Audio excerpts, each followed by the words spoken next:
This is a download from BBC Learning English. To find out more, visit our website.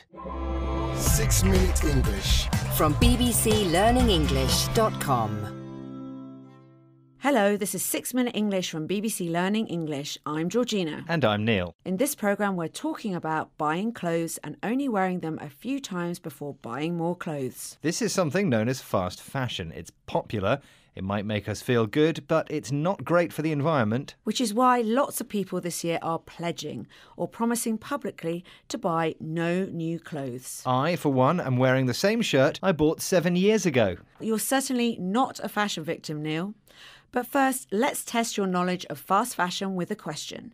Do you know how many items of clothing were sent to landfill in the UK in 2017? Was it A, 23 million items, B, 234 million items, or C, 2.3 billion items?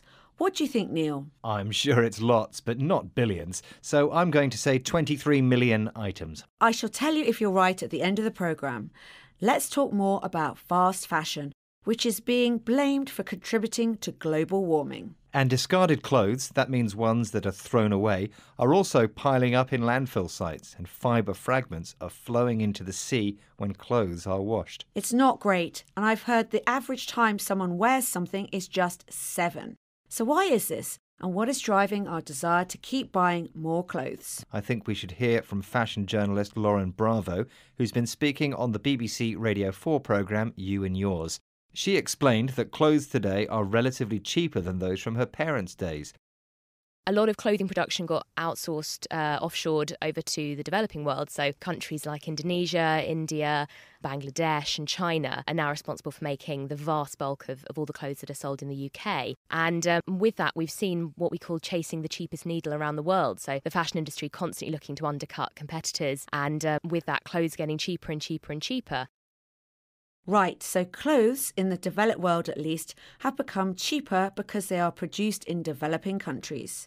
These are countries which are trying to become more advanced economically and socially. So production is outsourced. That means work usually done in one company is given to another company to do, often because that company has the skills to do it. And in the case of fashion production, it can be done cheaper by another company based in a developing country. Lauren used an interesting expression, chasing the cheapest needle.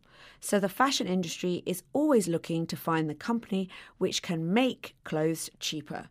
A company that can undercut another one means they can do the same job cheaper. Therefore, the price of clothes gets cheaper for us. OK, so it might be good to be able to buy cheaper clothes, but why do we have to buy more and only wear items a few times? It's all about our obsession with shopping and fashion. It's something Lauren Bravo goes on to explain on the You and Yours radio programme. See if you can hear what she blames for this obsession. Buying new things has almost become a trend in itself for certain generations. I think that feeling that you can't be seen in the same thing twice, it really stems from social media particularly. And quite often people are buying those outfits to take a photo to put on Instagram. It sounds illogical, but I think when all of your friends are doing it, there is this invisible pressure there.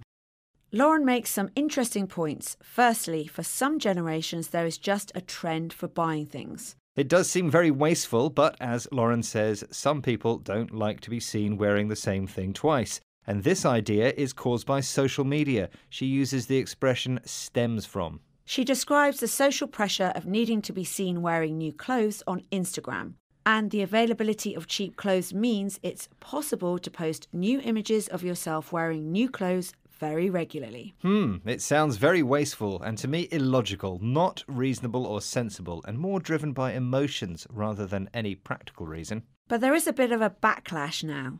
That's a strong negative reaction to what is happening. Some people are now promising to buy second-hand clothes or vintage clothes, or make do with the clothes they have and mend the ones they need. It could be the start of a new fashion trend. Yes, and for once I will be on trend, and it could reduce the amount of clothes sent to landfill that you mentioned earlier. Yes, I asked you if you knew how many items of clothing were sent to landfill in the UK in 2017.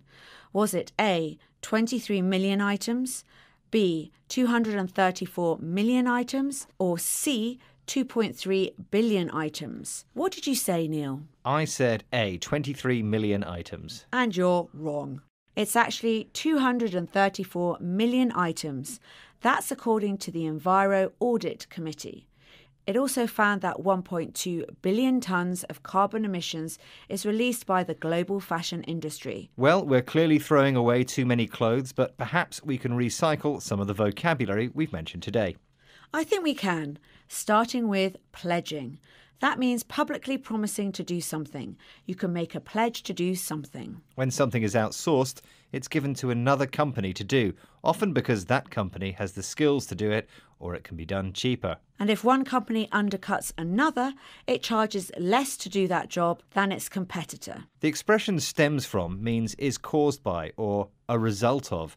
We mentioned that the rise in fast fashion stems from sharing images on Instagram. And we mentioned this being illogical, so it seems unreasonable, not sensible, and more driven by emotions rather than any practical reason. And a backlash is a strong negative reaction to what is happening.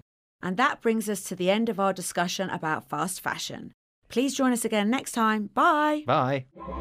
6 Minute English from the BBC.